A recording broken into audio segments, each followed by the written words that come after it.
Now, I'm going to give you 5 unique ways to deal with procrastination. If you didn't procrastinate, you'd be one of the most powerful people in the world. You'd utilize your time effectively and get a lot of things done each day. Over time, that's an incredibly powerful way to live. Unfortunately, we all seem to have a villain inside that tries to totally distract us, our plans at every turn. He makes every other activity seem so enjoyable and the thing that we need to do so unenjoyable. Procrastination can be incredibly challenging obstacle to overcome. So now let's look into the 5 strategies that you could use to deal with your procrastination and beat the villain inside. Strategy 1. Do the task immediately. The longer you think about doing something, the more reasons your mind will invent to keep you from doing it. Have you ever noticed how you get an idea, but then you talk yourself out of doing it? It's the same idea. Before you have a chance to think about it, just do it. The longer you linger, ponder, think, relax, or stall, the less likely you'll be to do anything. You only have a few seconds to take action before your brain will start getting in your way. So 1, 2, 3, go. Strategy 2. Set a time limit. This can be especially helpful when tackling a big task. Rather than trying to do it all at once, tell yourself that you'll work for an hour or 30 minutes or whatever works for you.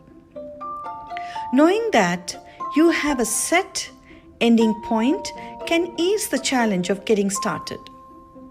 Once you get busy, you might find that you just keep on working after the time has elapsed. Using a timer is also a great way to focus your attention. It's interesting how much more you can accomplish when you're racing against the clock.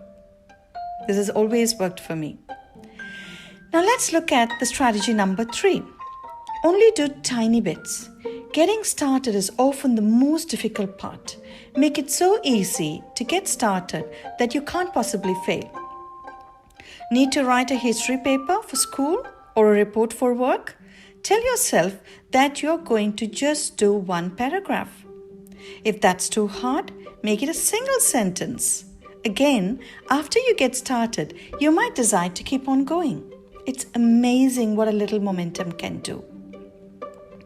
Strategy number 4. Start with the big items.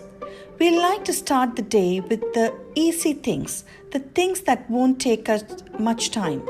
Unfortunately, the longer you put off things, the bigger stuff, the harder it is to get started on it. Avoid this situation by attacking those bigger, less pleasant tasks first.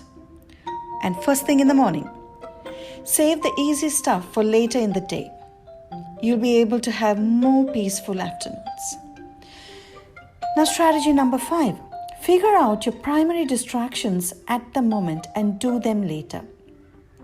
Those distractions can be so appealing, whether it's texting your friend about the weekend or playing a few more games of Candy Crush. Distractions are more enjoyable than doing what actually needs to be done. Use your distractions as rewards. Tell yourself you can do the things you really want to do after you get a certain amount of work completed. You'll get your work done and still have fun before the day is over. Now, how much do you procrastinate? How much does it impact your life? What could you accomplish if you could greatly reduce your procrastination? There are many strategies for dealing with procrastination. The trick is to figure out which one works most effectively for you. Try the methods I've mentioned and any other methods that appeal to you. Decide for yourself how best to manage your procrastination tendencies. If you still need support, I'm always around the corner to give you a hand. I'd love to hear your feedback and comments, questions if any, and I'll most definitely get back to you. Enjoy your day and stop procrastinating.